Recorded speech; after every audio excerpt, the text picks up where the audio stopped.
Welcome to the South Australian True Crime Podcast, where we tell the forgotten stories of murder and disappearances that have rocked the state of South Australia. South Australia was once wrongly given the moniker of murder capital of the world by an ill-informed British documentary maker. However, South Australia certainly is home to some of the more bizarre murderers and serial killers. All of the stories in these podcasts have been thoroughly examined and researched. If any of the South Australian true crime stories cause any issues with you, please contact Lifeline on 13 11 14 or Beyond Blue on 1300 22 46 36. All our stories are available on iTunes, Spotify, Google Podcasts, iHeartRadio, YouTube, and on the South Australian True Crime website at southaustraliantruecrime.com.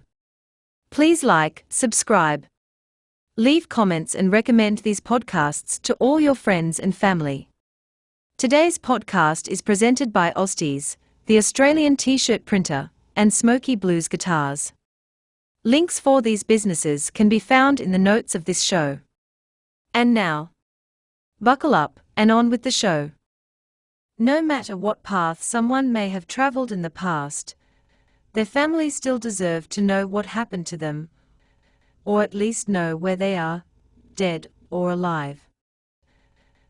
This is the basic rundown story of a missing person, lifelong member and ex-president of the Gypsy Jokers, a standover man, and a loving father, Stephen Charles Williams.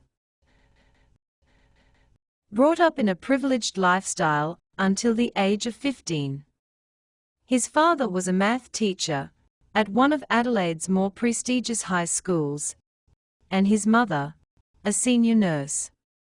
Of his two siblings, his sister became a lawyer, and his brother a firefighter. Steve was picked on and bullied at school because of dyslexia. On one occasion, Steve lashed out and beat a student senseless, and decided this was a good time to leave the Banksia Park High School. Aged just 15, and on leaving, he went bush, working on a station in the Flinders Ranges. All the time Steve was away from Adelaide, he had thoughts that the kid he had beaten had died or suffered major injuries. On returning to Adelaide, Steve bumped into the kid, and was so relieved that he hadn't seriously hurt him. Steve apologized, and all was forgotten. Over the next couple of years, he did odd jobs and hung around people in the bikie scene, eventually buying his own bike and joining the Gypsy Jokers. In 1992, Steve and his then partner, Kim, had a baby girl. They named her Blaze.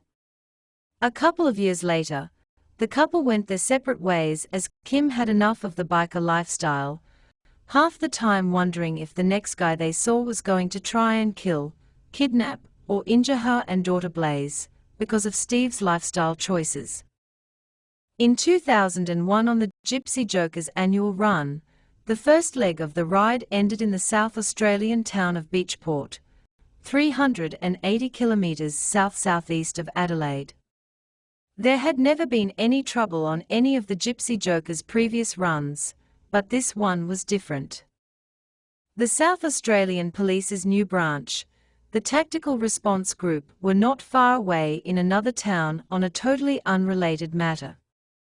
The TRG were looking for a reason to show that their existence was warranted, and 100-odd bikies in a small country town was reason enough.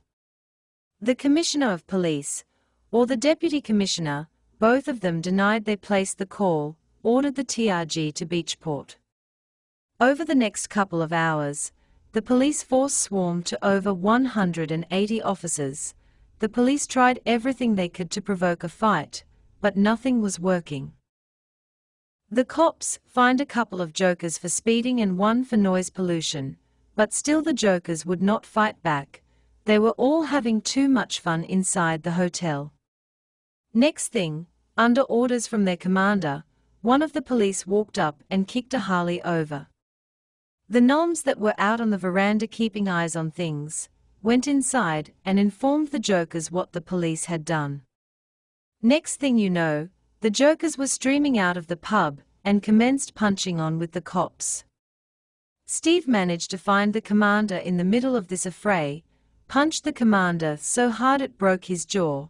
Steve then picked up the commander's hat and wore it for the rest of the fight. The fight continued for a couple of minutes, but even though the cops outnumbered the bikies almost 2-1, the bikies unmistakably won the fight, with the cops limping away with their tail between their legs. Besides the commander with a broken jaw, 3 other police were hospitalized. Back in Adelaide, a couple of days later, Steve learnt that he had been charged with assault and affray, so Steve handed himself in at a police station.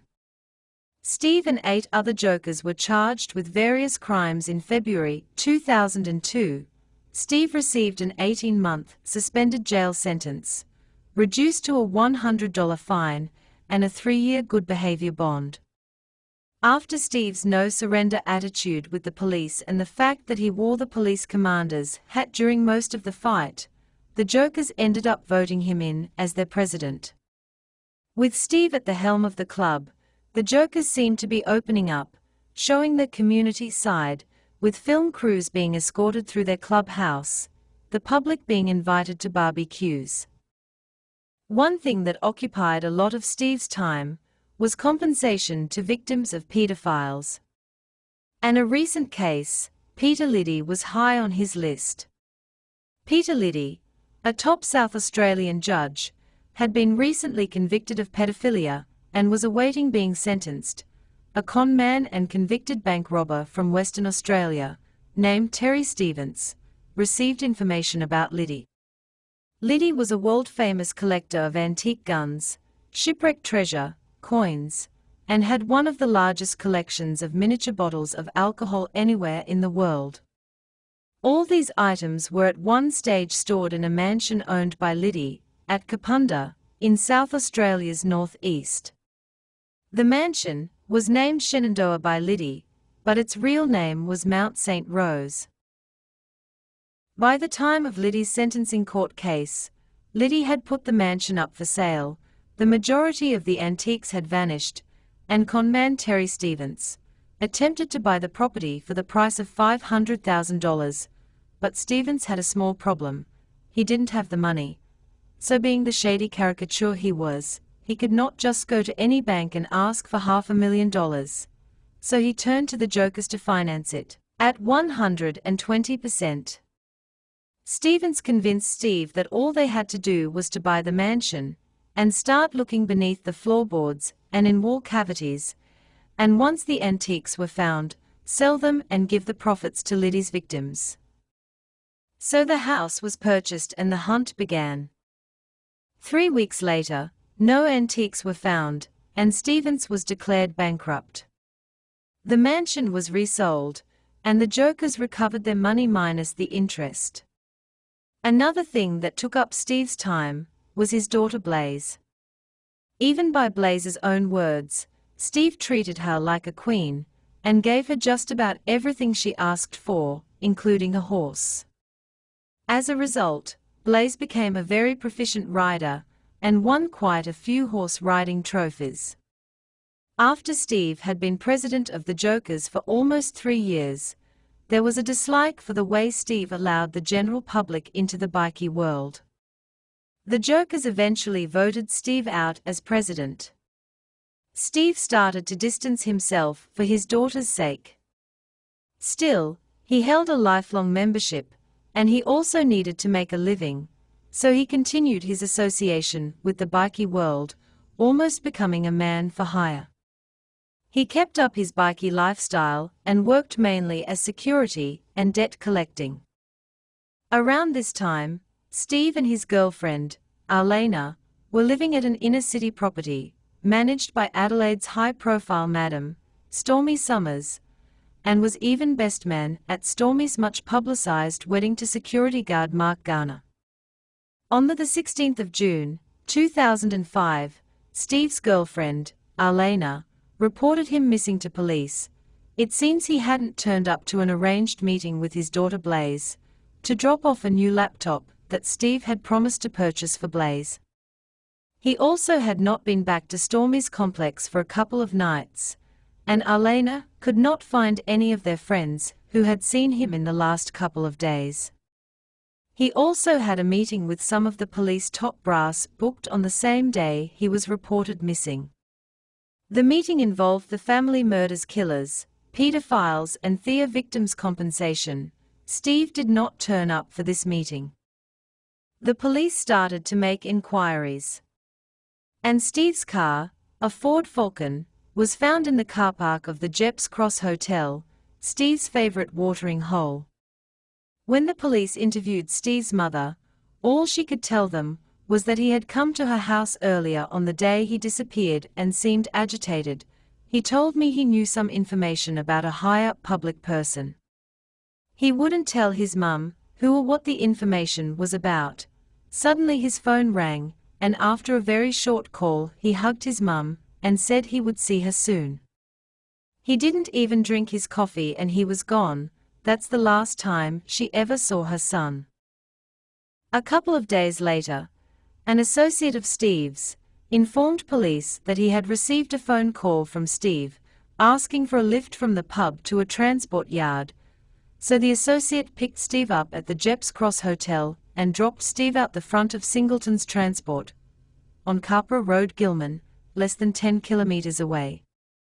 The associate picked Steve up and drove him to the transport yard, which was owned by Frank Kondo, a senior member of the Finks. Frank also employed several Finks members in the business. Steve's associate Lyft driver claimed he had no idea why Steve went to the transport yard, stating that when he asked Steve why he was going there, Steve just replied, "Business." Steve got out of the car and said, "I will give you a call when I need to be picked up." Steve then walked into the transport yard and was never seen alive again by anybody that will admit to it. The best information the police could glean was that Steve was shot and killed, and his body was taken away in the back of a white ute, covered in a tarp. The white ute in this rumor was spotted parked in a street adjacent to the property later the same day. People remembered this because it was unusual to see the ute parked there. Normally it was parked in the transport yard. A huge search was initiated of the industrial land surrounding the transport company. And police also searched a property at Port Gawler and another at Middle Beach. But no sign of Steve was found. Lots of rumors were circulating, including that Steve was writing a book exposing the motorcycle club lifestyle. Another rumor was that he was writing a book on the high-up people involved in the family murders of Adelaide. Some of the other stories that emerged were that his body was put in an old fridge, put in a boat and taken out to sea and thrown overboard. And one that he was put through a wood chipper. And also one claim he was put in a hammer mill and fed to starving pigs. And another that his body was thrown in an old car that went through a wrecker's car crusher. No sign of Steve has ever been found, and he is another name added to the South Australian missing persons list. There is a $200,000 reward for information leading to the whereabouts of Steve Charles Williams. Thank you for listening to another South Australian true crime podcast. I hope you have subscribed, hit the like bell, commented or left a rating. We will be back with another true crime story from South Australia real soon. And don't forget to visit our sponsors, AUSTEES and SMOKY Blues Guitars. Links are in the notes below. Until we meet again, don't forget. Don't get murdered.